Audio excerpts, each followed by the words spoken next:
오늘은 좀 세게 이야기하겠습니다. 미리 죄송합니다. 왜 내 주변 사람들은 죄다 투자에 관심 없고 재테크에도 관심 없는 금융 문맹일까? 돈 버는 방법은 월급밖에 없는 줄 압니다. 그마저도 통장에 돈 묶어두고 국장이나 미장, ETF 같은 투자 이야기하면 그게 뭐야? 그거 위험하지 않아? 이렇게 말합니다. 주식은 도박이라면서 로또 1등 당첨되면 회사 그만둔다 진짜 이러고 있습니다. 아니, 로또는 수학을 못하는 사람들에게 걷는 세금이라던데 로또에 돈 쓰는 건 되고 주식은 위험하대요. 그걸 떠나서 저축조차 안 하는 분들도 많아요. 근데 더 무서운 건요, 그게 이상하지 않은 사회가 돼버렸다는 거예요. 돈을 벌기 위해 일을 하면서도 돈을 좋아하는 것을 부정하고 돈에 대해 모르는 게 당연한 세상에 살고 있습니다. 부자가 되고 싶으면서 부자를 욕하는 세상에 살고 있습니다. 자본주의에서 살고 있으면 재테크는 필수라고 생각합니다. 오히려 투자나 저축을 열심히 해야 정상이라고 생각합니다. 근데 오히려 이런 사람들이 비정상인 세상입니다. 왜 내 주변엔 이렇게까지 금융 문맹밖에 없는지 간결하게 요약해 드릴게요. 그리고 투자나 저축을 열심히 하는 우리는 어떻게 살아야 하나에 대한 말씀을 드려보겠습니다. 사실 제 주변에는요, 거의 다 금융 문맹이에요. 비율로 치면 90% 이상은 될 것 같습니다. 투자나 재테크에 관심 있는 사람은 정말 극소수입니다. 금융 문맹의 사전적인 의미는 금융에 대한 지식이 부족하여 돈을 제대로 관리하거나 활용하지 못하는 상태 또는 그런 사람이라고 하는데요. 쉽게 말해서 돈은 벌 줄은 알아도 돈을 지킬 줄은 모른다는 뜻입니다. 월급 300만원 받으면 대출 이자나 월세 내고 카드값 내고 해외여행 가고 명품 옷 사고 남은 돈을 저축합니다. 충격적인 게 저축을 아예 안 하는 분들도 많습니다. 쓸 거 다 쓰고 남는 돈으로 적금 들면서 그래도 안전하잖아 라고 이야기합니다. 근데 그 안전하다는 말 정말 위험한 말입니다. 적금이나 통장에 돈을 그대로 두면 인플레이션이란 벽을 절대 넘지 못합니다. 쉽게 말해서 아무것도 안 했다는 이유로 벼락거지가 되는 거예요. 특히 요즘처럼 달러가 비싼 시기에는 더 하겠죠. 그런데 사람들은 이렇게 말해요. 그래도 주식보단 낫잖아. 저는 가장 안타까운 분들이 이런 분들입니다. 투자를 일절하지 않고 오로지 월급과 적금이 다인 줄 아는 분들 말이에요. 국장, 미장, ETF 이런 이야기하면 손살을 칩니다. 위험하잖아. 그러면서 매주 로또 삽니다. 이게 현실이에요. 사실 우리가 금융 문맹인 이유는 부모님의 영향이 굉장히 큽니다. 여러분이 무언가를 도전하거나 투자를 하려고 하면 부모님들은 일단 막습니다. 위험해 보이기 때문이에요. 위험하지 않겠어? 괜히 허황된 꿈 꾸지 마라. 이렇게 말씀하십니다. 여러분을 다 사랑하기 때문입니다. 하지만 냉정하게 말하면 우리가 부자가 아닌 이유도 부모님의 그 사랑 때문입니다. 그렇다고 해서 제가 부모님을 탓하자고 이야기하는 게 아니에요. 말의 요지는 그게 아닙니다. 너무 감사하고 존경해야 합니다. 그러나 우리는 다른 시대를 살고 있고 우리 인생은 우리가 책임져야 한다는 겁니다. 부모님 세대는요, 예금이 곧 투자했던 시대를 사셨던 분들이에요. 그 시절에는 돈을 통장에 넣어두는 게 가장 현명한 투자법이었습니다. 이자만 받아도 돈이 10%씩 불어났던 시대입니다. 그러니 부모님들은 그렇게 생각할 수밖에 없죠. 은행이 가장 안전하다, 주식은 위험하다, 그때는 맞는 말이었습니다. 근데 문제는 그 사고방식이 아직도 그대로 이어지고 있다는 겁니다. 돈의 가치가 매년 물가를 따라가기도 벅찬데도 은행과 적금이 최고라는 생각을 갖고 있습니다. 저도 어렸을 때부터 많이 들었습니다. 투자는 위험한 것, 빚내지 말 것, 돈은 모으는 거지 불리는 게 아니다. 안정적인 직장에 가야 한다. 근데 안타깝게도 지금 시대에는 맞지 않다 생각합니다. 완전히 바뀌었고 더 빠르게 바뀔 거예요. 근데 사실 부모님 세대도 금융 문맹일 수밖에 없는 이유가 있습니다. 그것은 바로 사회 시스템 자체가 그렇게 만들어져 있기 때문입니다. 초, 중, 고 12년 동안 국영수는 수도 없이 배웁니다. 문학, 기하, 벡터, 로그 함수 다 배워요. 근데 돈에 대한 공부는요? 자본주의는 무엇인지, 돈은 어떻게 움직이는지, 금리는 무엇인지, 환율은 무엇인지, 주식은 무엇인지, 세금은 어떤 게 있는지, 하다못해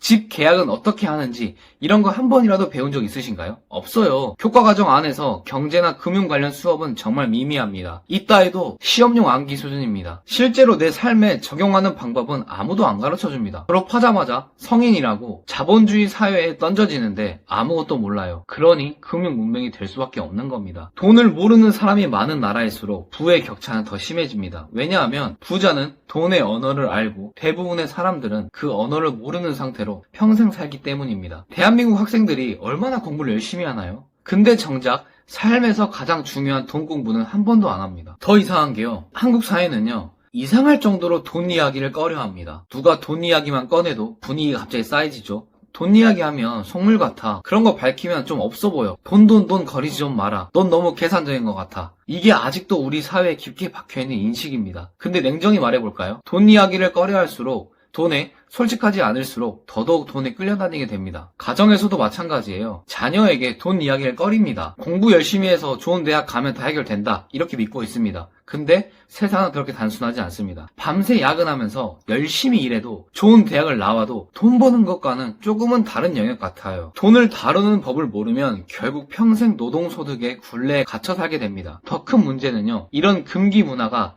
세대를 타고 전해진다는 겁니다. 부모는 자식에게 돈 이야기하는 거 아니다, 돈 밝히지 마라, 이렇게 말합니다. 그 결과 아이들은 돈을 이야기하는 걸 부끄럽게 배우고 돈을 쓰는 건 좋아하지만 돈을 모으거나 불리는 법에 대해서는 관심이 없습니다. 이게 얼마나 아이러니한지 아세요? 우린 자본주의에 살고 있는데 정작 자본의 언어는 말하지 못합니다. 부자가 되고 싶어 하면서 부자를 욕하고 돈을 원하면서 돈 이야기하는 사람을 경계합니다. 참 위선적입니다. 이렇게 되면 결국 돈에 대해 직면하고 적극적으로 공부하는 사람만 돈을 벌고 돈을 피하는 사람은 평생 돈에 쫓기게 됩니다. 돈 이야기하는 게 속물이 아니라 돈을 모르는 게 정말 위험한 거예요. 안타까운 게 요즘은요, 투자보다 소비를 권장하는 구조입니다. 우리가 자고 일어나는 순간부터 핸드폰을 켜면 인스타, 쇼츠, 틱톡 어디를 봐도 돈 쓰는 법만 가득합니다. 인플루언서들은 명품, 자동차, 해외여행, 맛집, 그걸 라이프 스타일이라고 포장하죠. 문제는 그걸 매일 보니까 우리 뇌가 그렇게 학습돼요. 나도 저렇게 해야 행복해지는구나, 지금 이 순간 즐기는 게 더 중요하구나, 이렇게 생각이 되는 거예요. 결국 요즘 세대는 투자나 저축보다는 단기적인 도파민을 쫓게 됩니다. 지금 행복하면 됐지 뭐, 다음 달 월급 들어오잖아, 그렇게 매달 새로 시작합니다. 문제는 이게 반복되면 진짜 무섭다는 겁니다. 소비는 습관이 되고 습관은 신념이 됩니다. 그리고 어느 순간 자산 형성 자체에 대한 의지가 사라집니다. 주식이 떨어질 때만 검색하고 금리가 오를 때만 뉴스 봅니다. 문제가 터져야 배우고 손해를 봐야 반성합니다. 아니, 반성하면 다행이죠. 지금 이 구조 속에서 깨어있지 않으면 평생 돈 버는 기계로 살다가 돈을 남에게 떠넘겨주는 삶으로 끝날 수 있습니다. 지금까지 이 영상이 불편하지 않고 여기까지 보셨다면 아마 여러분은 이미 부자시거나 부자가 되려고 열심히 저축과 투자를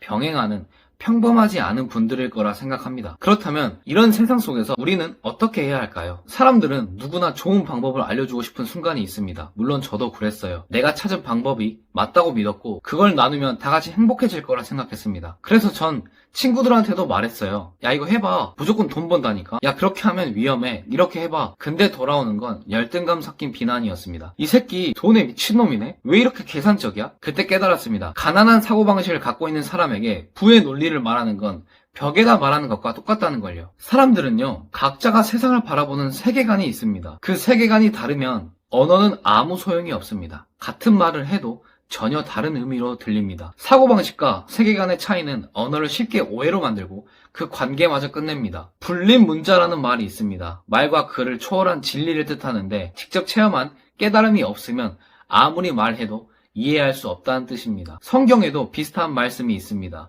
귀 있는 자는 들을지어다. 듣는 준비가 된 사람만 들을 수 있다는 의미입니다. 참고로 저는 종교 전문가가 아닙니다. 그래서 저는 세계관이 다르면 아무 말도 하지 않는 게 지혜로운 선택 같습니다. 그냥 칭찬해주고 끄덕이세요. 그리고 침묵하세요. 세계관이 다른 사람들을 설득하려고 들지 말고 차라리 그 에너지를 여러분이 성장하는 데 더 쓰시고 같은 세계관을 가진 사람들과 교류하는 데 쓰는 게 훨씬 생산적입니다. 제가 유튜브 하는 이유요? 여러 가지 이유가 있겠지만 그중 하나는 같은 세계관에 있는 사람들과 교류하고 싶어서입니다. 이 채널을 꾸준히 찾아와 주신 분들, 그리고 지금 보고 계신 분들은 금융 문명의 틀에서, 사회 시스템 틀에서 조금이라도 벗어나려고 노력하는 사람들일 겁니다. 그리고 그 시도 자체가 이미 특별하다고 저는 생각합니다. 이 영상을 보고 맞아, 나도 이런 생각을 하고 있었어 라고 한 번이라도 공감하셨다면 저는 그걸로 충분히 만족합니다. 저는 제가 하고 싶은 이야기를 그냥 다 한 거거든요. 저는 같은 세계관 안에서 같은 방향을 바라보는 여러분과 연결되길 원합니다. 저희처럼